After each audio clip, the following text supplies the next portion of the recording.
Hi, my name is Claymore, and I am an illustrator and comic artist. If you haven't seen me before, I have done a lot of art on TikTok and Instagram for quite a long time. On TikTok, I was up to 10K before I stopped posting because of the whole taking down TikTok scenario, and so I stopped, and Instagram just never took off for me. So I am still in this weird limbo with my business. On top of me losing interest in doing it because of everything going on social media wise, I had a lot going on in my personal life. Yeah, you're And hogging. so I've only recently felt stable enough to return to the normal of creating. And as a way to start creating again and start posting regularly again and making my business, I'm trying to set my goals and expectations for the year and what I want to accomplish.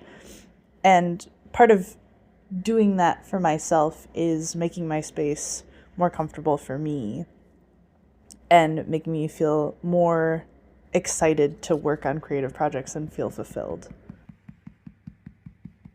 I've been trying for so many years to get my business to take off, and it just always feels like there's something that blocks me or stops me from accomplishing things or changes the path of everything that I'm focused on.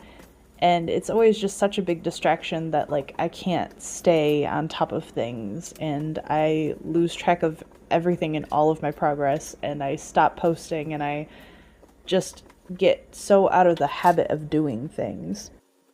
Like, I turned 29 this year, and I feel so behind career wise from so many people that I see online.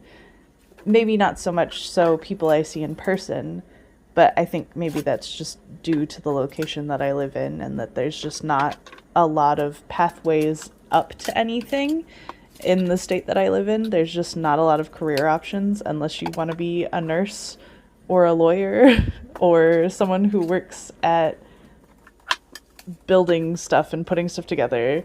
It's really not, there's not much here. So when there are no options, you must create your own, I guess. And I have always been a creative. I've always wanted to build my own business, and I've been trying for so long, but with an unfocused eye, I feel like personally. And so I want to try and really buckle down and focus on it and make it work. So if you want to follow along while I do that,